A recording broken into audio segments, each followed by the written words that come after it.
नमस्कार. आज बघूया आपण काही मधील टर्मिनॉलॉजीज की ज्या रेग्युलर मार्केटमध्ये आपल्याला यूजफुल असतात आणि मार्केटमध्ये ॲनालिसिस करताना एखाद्या स्पेसिफिक स्टॉकचं ॲनालिसिस करताना त्या गोष्टी यूजफुल असतात. So let's begin. Okay, so face value बघूया आपण. First this is face value. Face value काय असतं बघूया. फेस व्हॅल्यू मीन्स जी व्हॅल्यू आपल्याला IPO जेव्हा लॉन्च होतो त्यावेळेस एक स्पेसिफिक फेस व्हॅल्यू त्या शेअर्सची फिक्स केलेली असते. त्यामध्ये काहीही चेंजेस होत नसतो, ती लाईफ टाईम तशीच असते. सो त्याला आपण फेस व्हॅल्यू म्हणतो. नंतर बघूया आपण बुक व्हॅल्यू. बुक व्हॅल्यू काय असतं बघूया. बुक व्हॅल्यू मीन्स त्याचा एक फॉर्म्युला आहे. टोटल assets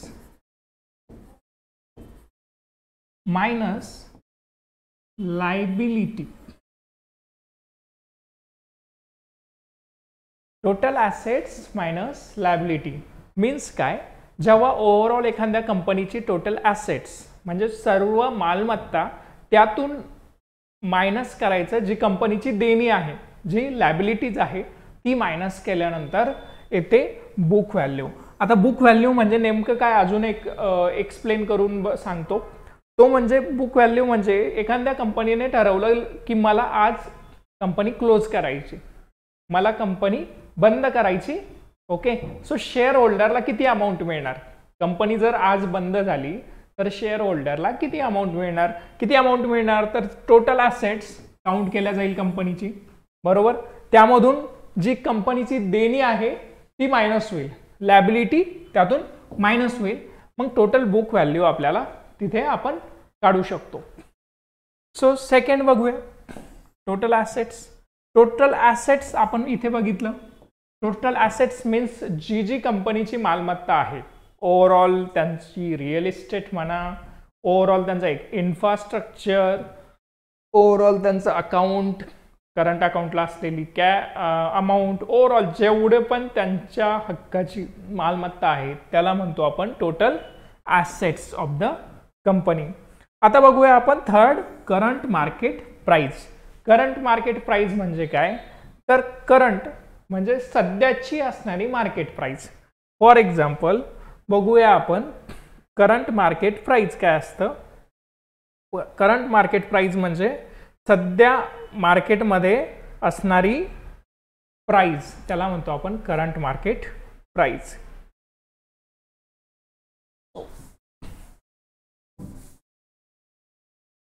नेक्स्ट बघूया आपण इन्व्हेस्टमेंट आणि ट्रेडिंग मध्ये काय फरक आहे. इन्व्हेस्टमेंट आणि ट्रेडिंग मध्ये काय फरक आहे ते बघूया. Short term investment. आता आपण फर्स्ट बघूया इन्व्हेस्टमेंट काय असते, बरोबर. इन्व्हेस्टमेंट काय असते ते बघूया. इन्व्हेस्टमेंट म्हणजे काय की आपण जी अमाऊंट इन्व्हेस्ट करतो लॉंग टर्मसाठी त्याला आपण इन्व्हेस्टमेंट म्हणतो, बरोबर. तर एक आहे short term investment. Short term investment means 3 month पर्यंत तरी आपण मिनिमम फॉर एक्झाम्पल मी आज एक स्टॉक घेतला आणि तो कमीत कमी मला 3 महिने तरी आम्ही ठेवला पाहिजे. That is called short term investment. आता मीडियम टर्म इन्व्हेस्टमेंट काय म्हणते. मीडियम टर्म इन्व्हेस्टमेंट इथे दिले 5 ते 10 वर्ष. कमीत कमी मी तो स्टॉक 5 वर्ष ते 10 वर्ष मी त्याला कॅरी करू शकतो, त्याला म्हणतो आपण मीडियम टर्म इन्व्हेस्टमेंट. आणि लॉंग टर्म इन्व्हेस्टमेंट मीन्स 10 वर्षाच्या वरती. अशा इन्व्हेस्टमेंटचे टर्म वाईज प्रकार पडतात. एक आहे short term investment 3 to 5 year, 3 month to 5 year. Second medium term investment 5 to 10 year and long term investment more than 10 year. आता बघूया आपण ट्रेडिंग काय असतं. ट्रेडिंग काय असतं तर 1 day इंट्राडे ट्रेडिंग म्हणजे मी आज स्टॉक घेतला, आज मी घेतला टाटा स्टील 1300 रुपयाला आणि मी 1310 रुपये झाल्यानंतर विकला. 10 रुपये पर स्टॉक मला प्रॉफिट झाला, त्याला म्हणतो मी intraday trading. Intraday trading means 1 day ती पोझिशन फक्त मी 1 day साठी कॅरी फॉरवर्ड करेल.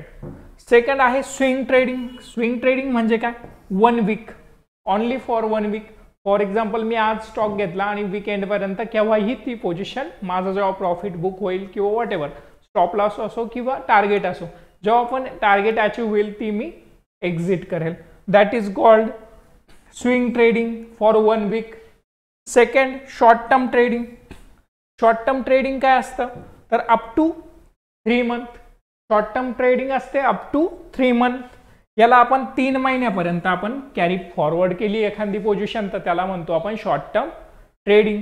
फॉर एक्झाम्पल मी स्टॉक घेतला आज विप्रोचा आणि मी तो होल्ड केला 2-2.5 महिने, त्यानंतर 100-150 रुपये अप गेला तो आणि मी त्याला पोझिशन एक्झिट केली, त्याला म्हणतो आपण short term trading.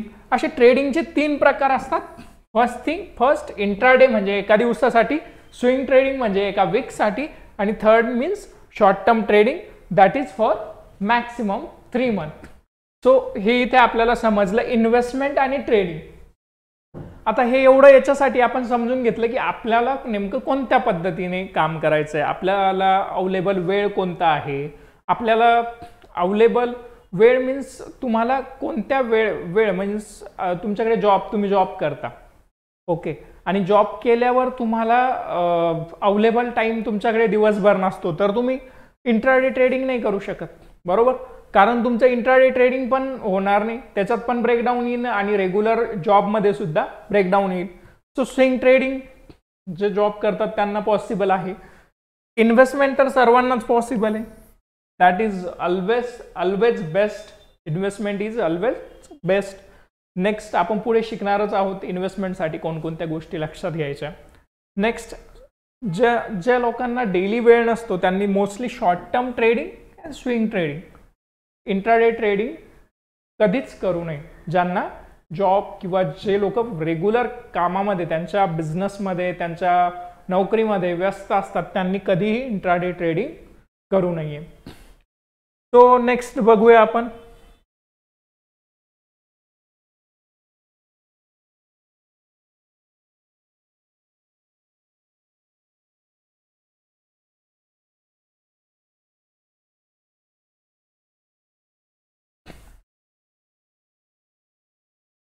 Okay, what is dividend. Dividend काय असतो बघूया. डिव्हिडंड काय असतो तर एखाद्या कंपनीला जेव्हा प्रॉफिट होतो त्यावेळेस कंपनी काय करते, कंपनी ठरवते की हा प्रॉफिट कंपनीचे जे शेअर होल्डर्स आहे त्यांना डिस्ट्रीब्यूट करायचं सम पर्सेंटेजमध्ये. हे डिपेंड असतं बोर्ड ऑफ डिरेक्टरवर. हा जो निर्णय असतो बोर्ड ऑफ डिरेक्टर जे असतात कंपनीचे त्यांचा हा निर्णय असतो, त्यावर डिपेंड या सगळ्या गोष्टी चालतात. त्या व्हॅरी होतात company to company. So dividend काय असतो तर एखाद्या कंपनीला प्रॉफिट होतो, प्रॉफिट झाल्यानंतर कंपनी ठरवते की यातला काही भाग शेअर होल्डर्सला द्यायचा, त्याला म्हणतो आपण डिव्हिडंड. आता डिव्हिडंडचे कोणकोणते टाइप्स असतात बघूया आपण. इथे दिलेलं आहे आपण, dividend is the distribution of profit among the share holders. So इथे बघूया, distribution of dividend is done by the board of director. हे कोण डिसाइड करतं तर बोर्ड ऑफ डिरेक्टर कंपनीचे. त्यानंतर बघूया डिव्हिडंडचे कोणकोणते टाइप्स असतात. तर एक असतो annual dividend, second interim dividend. Annual dividend means काय की जेव्हा फायनान्शियल इयर समाप्त होतं, ॲन्युअल वर्षातून एकदा ती कंपनी डिव्हिडंड डिक्लेअर करते आणि तो आपल्याला मिळतो. सेकंड इंट्रीम डिव्हिडंड बघूया आपण.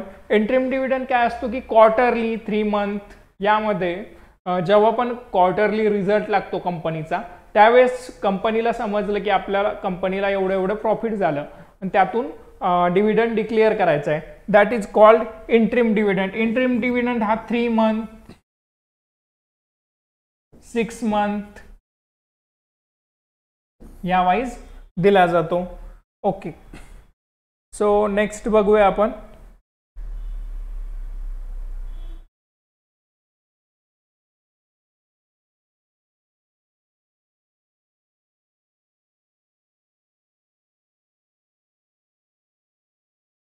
काही टर्मिनॉलॉजीज आहे परत, त्या म्हणजे शेअर स्प्लिट, शेअर बोनस आणि share buyback.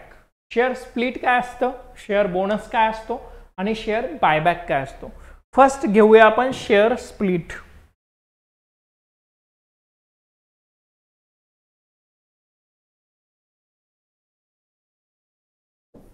Share split. Share split. Share split काय असतो ते बघूया. शेअर स्प्लिट मीन्स माझ्याकडे विप्रोचे शेअर्स आहे. ओके, माझ्याकडे विप्रो असो किंवा इन्फोसिस असो, आपण इन्फोसिसचा एक्झाम्पल घेऊया बिकॉज ऑफ इन्फोसिसचे शेअर्स स्प्लिट झाले होते रिसेंटली. सो शेअरची व्हॅल्यू होती 1400 रुपये. 1400 रुपये शेअरची व्हॅल्यू होती. शेअर कोणता होता? इन्फोसिस, त्याला शॉर्ट फॉर्ममध्ये आपण इन्फी म्हणतो. इन्फोसिस शेअरची व्हॅल्यू होती. फॉर एक्झाम्पल माझ्याकडे होल्डिंगला शेअर आहे इन्फोसिस 10. तर माझ्याकडे शेअर स्प्लिट कसे होतात, याची जी व्हॅल्यू आहे ती कंपनीला जास्त वाटायला लागते आणि रिटेल इन्व्हेस्टर एखाद्या शेअरची व्हॅल्यू जास्त झाल्यानंतर रिटेल इन्व्हेस्टर इन्व्हेस्ट करत नाही त्यामध्ये. सो याला काय होत, या केसमध्ये काय होतं, 1400 चा एक शेअर इथे होतात 1/2.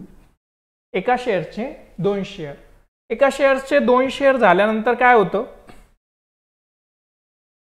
एका शेअरचे 2 शेअर झाल्यानंतर काय होतं, तर 1400 जी व्हॅल्यू आहे ती होणार डिवायडेड बाय 2. 700 एका शेअरची व्हॅल्यू होईल. ओके, आणि माझ्याकडे होल्डिंगला किती होते 10, ते होतील 20 शेअर्स. मीन्स एका शेअरचे 2 शेअर्स होतात. इन्व्हेस्टमेंट व्हॅल्यू तीच राहील, फक्त शेअरची क्वांटिटी चेंज होईल. इन्व्हेस्टमेंट व्हॅल्यू तीच राहील, क्वांटिटी चेंज होईल. त्यानंतर हा जो 1400चा आहे तो 700 रुपयाला झाला. याला म्हणतो आपण शेअर स्प्लिट. आता हे शेअर स्प्लिट करण्यामागचं रिझन काय कंपनीचं काय असेल? शेअर स्प्लिट करण्याच्या पाठीमागचं रिझन असं असतं की कंपनीला असं वाटतं की शेअरची व्हॅल्यू खूप जास्त झालेली आहे, त्याला आपण कमी करू जेणेकरून रिटेल इन्व्हेस्टर्स सुद्धा याच्यात पार्टिसिपेट करू शकतील. That is one of the intention of the share split, to do share split. त्यानंतर शेअर बोनस बघूया आपण.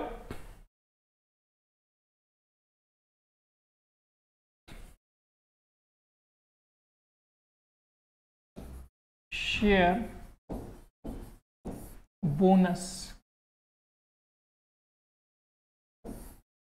शेअर बोनस काय असतं बघूया. शेअर बोनस मीन्स काय? फॉर एक्झाम्पल माझ्याकडे विप्रोचे 10 शेअर्स आहेत आणि कंपनी मला 10 शेअर्स वर 1 शेअर गिफ्ट देते. That is called bonus. आता बोनस शेअर कसा मिळतो? तो 1:10. फॉर एक्झाम्पल माझ्याकडे 10 शेअर्स आहे तर मला 1 शेअर गिफ्ट मिळतो, त्याला म्हणतो आपण शेअर बोनस. 10 शेअर असल्यावर 1 share. For example company wise हे व्हॅरी पण होऊ शकतं. इफ तुमच्याकडे 5 शेअर्स आहे, ओके, तुमच्याकडे 5 शेअर आहे, ओके, 1:5 हा पण रेशो असतो. हा कंपनी वाईज चेंजेस होतो. सो शेअर बोनस ही कन्सेप्ट अशी आहे, ती समजून घ्यायची अगोदर. ती म्हणजे तुमच्याकडे असलेल्या शेअर्सवर तुम्हाला काही गिफ्ट शेअर मिळतात, त्याला म्हणतो आपण शेअर बोनस. थर्ड कन्सेप्ट आहे शेअर बायबॅक. शेअर बायबॅक काय असतं बघूया.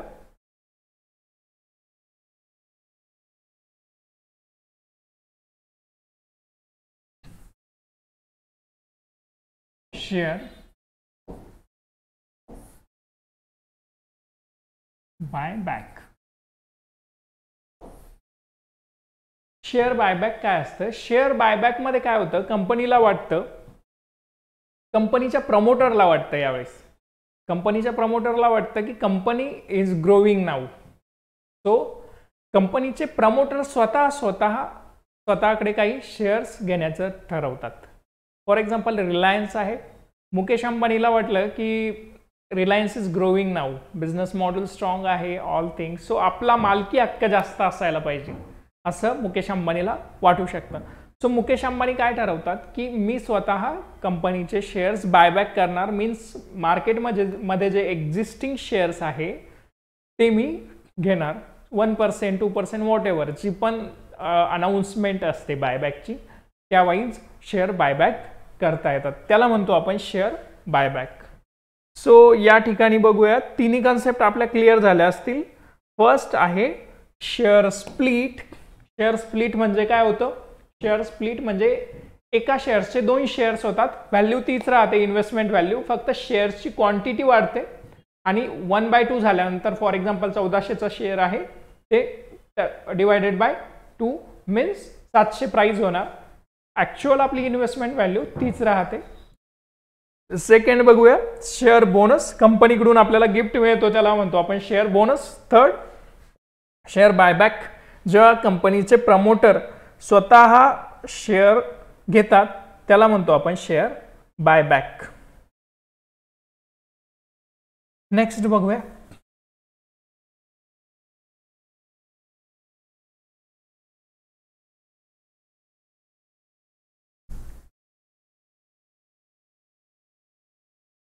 Market capitalisation. मार्केट कॅपिटलायझेशन काय असतं बघूया. मार्केट कॅपिटलायझेशनचा जो फॉर्म्युला आहे तो आहे current market price of the share into total number of shares.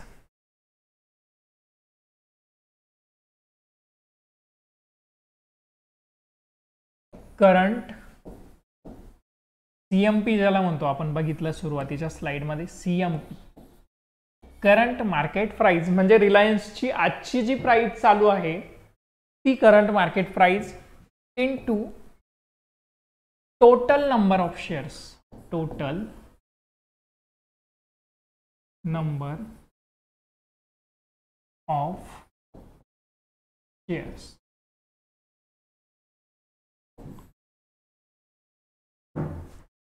This is the formula of market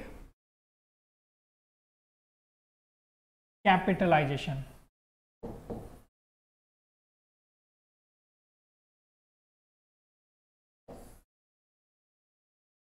market capitalisation कसं काउंट करतो आपण? CMP करंट मार्केट प्राइस, शेअरची current market price into total number of shares. For example शेअरची current market price आहे 150 रुपये आणि एखाद्या कंपनीचे टोटल शेअर्स आहे 200, तर मार्केट कॅपिटलायझेशन किती झालं? ओके, किती झालं मार्केट कॅपिटलायझेशन? 15 दोन्ही 30, 3000. मार्केट कॅपिटलायझेशन किती झालं? 30,000.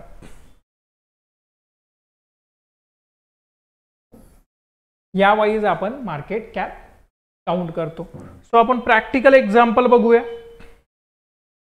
प्रॅक्टिकल एक्झाम्पल बघूया आपण इथे.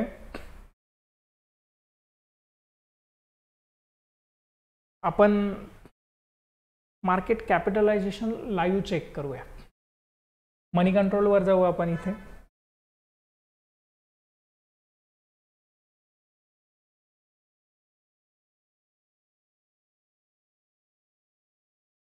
मनी कंट्रोल वेबसाइट वर गेलो आपण.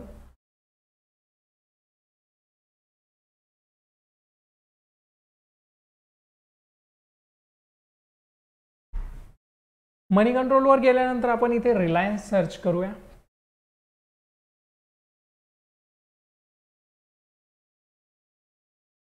Reliance industries.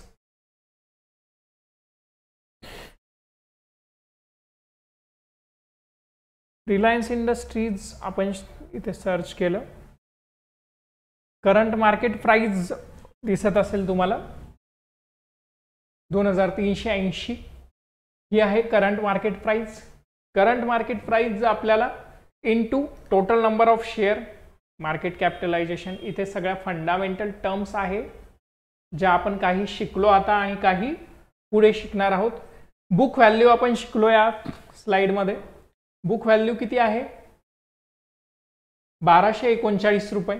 म्हणजे book value means total assets minus liability. 1239 book value आहे. त्यानंतर ओपन, हाय, लो हा इथे दिसतो आपल्याला.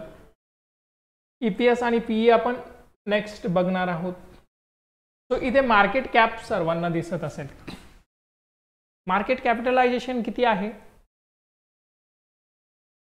16,12,449 करोड हे आहे market capitalisation of the company.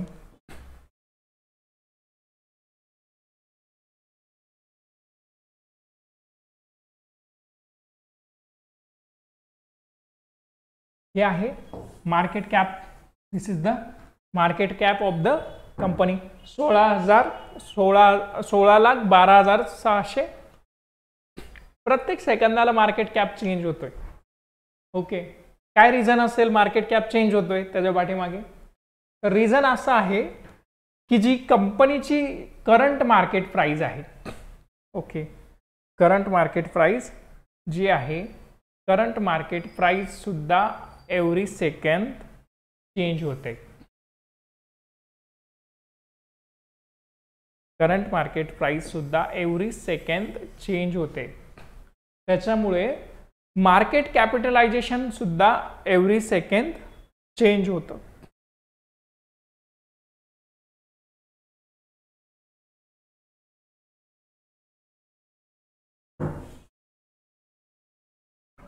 Market cap बघितला आपण.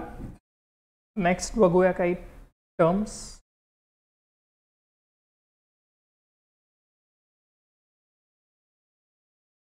हा झाला आजचा ओपन. This is open. त्याच्यानंतर हा हाय, डे हाय आजचा. दिस इज डे लो. नेक्स्ट बघूया आपण अजून काही टर्मिनॉलॉजीज.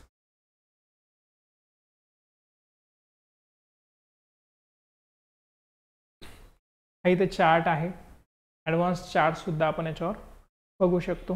तो नेक्स्ट आपण शिकणारच आहोत पुढे, काय काय गोष्टी आहेत त्याच्यात अजून. सो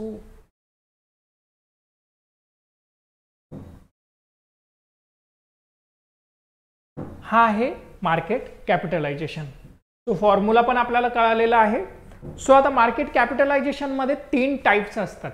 एक म्हणजे स्टॉक मार्केट कॅपिटलायझेशन मध्ये 3 कॅपिटलायझेशन असतात, 3 वेगवेगळ्या कॅटेगरीज असतात. एक असतो small cap. This is small cap. Small cap companies मध्ये काय आहे तर लेस दॅन 13,000 CR म्हणजे 13,000 करोड पेक्षा कमी असणाऱ्या कंपन्या त्यांना म्हणतो small cap. Small cap companies म्हणजे काय तर छोट्या छोट्या कंपनी, अगदी छोट्या कंपनीज, त्याला म्हणतो आपण स्मॉल कॅप कंपनीज. सेकंड आहे mid cap. Mid cap means 13,000 crore ते 75,000 करोड, त्याला म्हणतो आपण मिड कॅप कंपनीज. आणि नेक्स्ट आहे large cap companies. Large cap companies म्हणजे काय तर 75,000 करोड पेक्षा जास्त असणाऱ्या कंपन्या, त्याला म्हणतो आपण लार्ज कॅप कंपनीज. आता लार्ज कॅप कंपनीज, आता एक क्वेश्चन आहे की जो तुम्हाला त्याचा आन्सर द्यायचा आहे, ते म्हणजे की कोणत्या कंपनीमध्ये इन्व्हेस्ट करणं जास्त रिस्क कमी असणार आहे आणि कोणत्या कंपनीमध्ये जास्त सेक्युअर आहे हे आपल्याला विचार करायचा आहे. फर्स्ट आहे small cap, second mid cap आणि थर्ड लार्ज कॅप. बरोबर. लार्ज कॅपमध्ये रिस्क कमी आहे आणि सिक्युरिटी जास्त आहे. तर का आहे ती? बिकॉज ऑफ लार्ज कॅप कंपन्यांचं जे बिझनेस मॉडेल असतं, ऑलरेडी सेट कंपन्या असतात, त्यांनी ऑलरेडी प्रूव्ह केलेलं असतं स्वतःला की ज्या ठिकाणी त्यांचं बिझनेस ऑलरेडी चांगल्या लेवलला ग्रो झालेला असतो, म्हणून त्यांचं जे मार्केट कॅपिटलायझेशन आहे ते 75,000 करोडच्या पुढे असतं, त्याला म्हणतो आपण लार्ज कॅप. सो याच्यात आपला फंड थोडा सेक्युअर राहतो. मिड कॅपमध्ये थोडी रिस्क आहे आणि स्मॉल कॅपमध्ये जास्त रिस्क आहे. बिकॉज ऑफ ते बिझनेस तेवढे डेव्हलप झालेले नसतात, त्यांना स्वतःला प्रूव्ह करायचं असतं, ते स्टार्टिंग फेजमध्ये असतात काही बिझनेसेस, सो तिथे रिस्क जास्त असती. या ठिकाणी लार्ज कॅपमध्ये बिझनेस ऑलरेडी रन असतात. फॉर एक्झाम्पल SBI बँक आहे, large cap company, already business run आहे, स्ट्रॉंग फंडामेंटल आहे SBIचं. So that is well and good company. So you can invest in large cap like SBI. Second, you can invest in large cap. Recently आपण बघितलं Reliance, SBI, these are the large cap companies. So तुम्ही त्या कंपनीमध्ये invest करू शकता. Next बघूया आपण supply, demand आणि सप्लाय मेकॅनिझम. डिमांड आणि सप्लाय मेकॅनिझम प्रत्येक मार्केटमध्ये कसा युजफुल आहे ते बघूया आपण. आता एक रेग्युलर डे टू डे लाईफचं एक्झाम्पल दिलं आपण, तर ज्या वेळेस डिमांड वाढती कोणत्याही वस्तूची त्यावेळेस तिचा जो भाव आहे तो वाढतो आणि डिमांड कमी झाल्यानंतर, सप्लाय कमी झाल्यानंतर तिचा भाव वाढतो आणि डिमांड कमी झाली की तिचा भाव कमी होतो. सो नेक्स्ट बघूया आपण की एक डे टू डे लाईफचं एक्झाम्पल बघूया आपण. आपण भाजीपाला घ्यायला जातो, बरोबर. भाजीपाला घ्यायला गेल्यानंतर रिसेंटली आता जर आपण विचार केला तर हिवाळ्यामध्ये मेथीची भाजी स्वस्त असते. मेथीची भाजी 10 रुपयाच्या 4 जोड्या पण आपल्याला मार्केटमध्ये बघायला मिळतात, बरोबर. पण तीच जर आपण उन्हाळ्यात घ्यायला गेलो तर एक जोडी किंवा एक गड्डा जर घ्यायचा आपल्याला मेथीच्या भाजीचा तर 25 ते 30 रुपये आपण पे करतो. सो एक स्मॉल एक्झाम्पल आहे, but that is useful in stock market also. Stock मार्केटमध्ये कसं युजफुल आहे, जशी डिमांड वाढती एखाद्या शेअर्सची, जसे बाईंग फोर्स वाढतो, जसे बायर्स वाढतात तशी त्याची व्हॅल्यू वर जाते. बायर्स अवेलेबल असतात मॅक्सिमम प्राइसला शेअर घ्यायला, तशी प्राइस वाढते. पण ज्या प्राइसला बायर्स मॅक्सिमम अवेलेबल असतात त्या प्राइसला, त्याच्या हाय प्राइसला शेअर जातो. अशा वेने सप्लाय आणि डिमांड काम करतं. कोणत्याही मार्केटमध्ये सप्लाय आणि डिमांड काम करतो. सो आपल्याला डिमांड आणि सप्लाय काय असतो हे या स्लाइडमध्ये कळालं. नेक्स्ट बघूया आपण. प्रत्येक सेक्टरमध्ये काही वर्ड्स असतात, प्रत्येक सेक्टरमध्ये काही वर्ड्स असतात. फॉर एक्झाम्पल काही डॉक्टर्स असतात, तर डॉक्टर्सचे वर्ड आपल्याला समजत नाही बऱ्याच वेळा, बिकॉज आपण मेडिकल केलेलं नाही आहे. काही प्रत्येक सेक्टर, आता स्टॉक मार्केटमध्ये पण तसे काही वर्ड्स आहे की जे महत्त्वाचे आहेत, ते आपल्याला शिकायचे आहेत. लॉंग पोझिशन म्हणजे काय, तर बाय करणे. एखादा शेअर आपण म्हटलं मी लॉंग साईडला आहे तर बाईंग पोझिशन माझी आहे. आता सेकंड जो वर्ड आहे तो आहे short sell. Short sell means मी तो शेअर सेल केलेला आहे, शॉर्ट केलेला आहे. त्यानंतर stop loss. Stop loss means मी शेअर घेतला 100 रुपयाला आणि मॅक्सिमम माझा लॉस मला फक्त 5 रुपयेच मी ऑफर्ड करू शकतो, तर मग मी स्टॉप लॉस किती ठेवणार, 95 रुपीजचा. त्याला म्हणतो आपण stop loss. Bid price. Bid price म्हणजे काय, the price at which a trader or investor prepare to buy the stock. म्हणजे मॅक्सिमम त्या प्राइसला बायर्स आणि सेलर्स अवेलेबल असतो, त्याला म्हणतो आपण बीड प्राइस. आणि offer price. Offer price means seller त्या प्राइसला सेल करायला रेडी आहे, त्याला म्हणतो आपण ऑफर प्राइस. आणि बीड प्राइस, बायर्स त्या प्राइसला बाय करायला रेडी आहे, त्याला म्हणतो आपण बीड प्राइस. नेक्स्ट बघूया आपण. आता मार्केटमध्ये कोणत्या पद्धतीने आपण स्टडी करू शकतो, एखादा शेअर्स घ्यायचा की नाही घ्यायचा, कोणत्या वेने आपण स्टडी करू शकतो ते आपण, आणि कोणकोणत्या पद्धती आहे मार्केट ॲनालिसिस करण्याच्या आणि स्टडी करण्याच्या, कोणकोणत्या पद्धती आहे ते बघूया आपण. एक आहे फंडामेंटल ॲनालिसिस आणि सेकंड आहे टेक्निकल ॲनालिसिस. तर फंडामेंटल ॲनालिसिस बघूया आपण. फंडामेंटल ॲनालिसिस काय सांगतं की कोणत्या शेअरमध्ये आपण एंट्री घ्यायची. फॉर एक्झाम्पल SBI आहे, मार्केट कॅपिटलायझेशन मोठं आहे, बरोबर. हे झालं फंडामेंटल ॲनालिसिस. एक स्ट्रॉंग बिझनेस आहे, स्ट्रॉंग इन्फ्रास्ट्रक्चर आहे त्यांचं, कंपनी या वीकमध्ये, या क्वार्टरमध्ये किंवा येणाऱ्या 4 ते 5 वर्षात प्रॉफिटमध्ये आहे की नाही आहे, हे सगळं कोण दर्शवतं, तर फंडामेंटल ॲनालिसिस. आणि सेकंड आहे टेक्निकल ॲनालिसिस. टेक्निकल ॲनालिसिस म्हणजे काय, तर तुमच्याकडे पास्ट फायनान्शियल डेटा किंवा पास्ट डेटा आहे, त्याच्यावरून तुम्ही प्रेडिक्ट करता की हा शेअर खाली जाणार की वर जाणार. बॅक ऑफ द तुमचा खूप सारा डेटा आहे, त्या डेटाचा स्टडी करून तुम्ही प्रेडिक्ट करता. आता डे टू डे लाईफचं एक्झाम्पल सांगायचं टेक्निकल ॲनालिसिसचं, तर ते बघूया आपण. टेक्निकल ॲनालिसिस म्हणजे काय, तर एखादा मित्र आहे तुमचा, 4-5 वर्षापासून मित्र आहे किंवा 10 वर्षापासून मित्र आहे किंवा लहानपणापासून तुमचा मित्र आहे, तो या पॉइंटला काय करत असेल हे तुम्ही इझिली प्रेडिक्ट करू शकता, बरोबर. किंवा मॅरिड कपल जे असतील त्यांना बऱ्यापैकी माहिती असतील की एखादा नवरा आहे, तो हे सेंटेन्स बोलल्यानंतर बायको कोणतं सेंटेन्स बोलणार हे तो प्रेडिक्ट करू शकतो. आपण जर असं बोललो तर ही तसं बोलेल, लाईक दिस. तर हे झालं आपल्याकडे, याला म्हणतात टेक्निकल अनालिसिस. आता हे टेक्निकल अनालिसिस म्हणजे काय, तर ऑलरेडी आपल्याकडे त्यांचा डेटा सेव्ह असतो की आपण असं केलं तर पुढची रिॲक्शन कशी येऊ शकते. आता अजून एक एक्झाम्पल, नॅचरल एक्झाम्पल द्यायचं तर पाऊस पडणार आहे हे केव्हा कळतं आपल्याला, तर ढग येतात, त्याच्यानंतर मातीचा एक स्मेल येतो, त्याच्यानंतर ढग काळे होतात, थंड वारं यायला लागतं, थंडी हवा लागायला लागते. तर अशा वेळी पाऊस पडणार आहे आपल्याला समजून जातं. कारण का, तर असं कुठेतरी पास्टमध्ये झालेलं आहे आणि तो डेटा आपल्या ब्रेनमध्ये सेव्ह आहे. तर हे काय आहे की आपण टेक्निकल अनालिसिस केलं या गोष्टीचं, की असं झाल्यावर असं होऊ शकतं.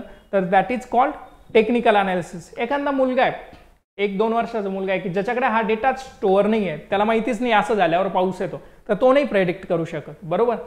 सो टेक्निकल अनालिसिस असं असतं की पास्ट डेटा आपल्याकडे सेव्ह असतो, त्याला म्हणतो आपण टेक्निकल अनालिसिस. सो आपण बघणार आहोत आता काही टेक्निकल अनालिसिसच्या पद्धती की ज्या युजफुल आहेत. ह्या दोन्ही पद्धती आहेत की आपण मार्केटमध्ये टेक्निकल फंडामेंटल अनालिसिस आपल्याला सांगतं की कुठे एंट्री करायची, आणि फंडामेंटल अनालिसिस आपल्याला ते सांगतं की कुठे एंट्री करायची, आणि टेक्निकल अनालिसिस आपल्याला शो करतं की कोणत्या पॉईंटला एंट्री करायची, एंट्री कुठे घ्यायची.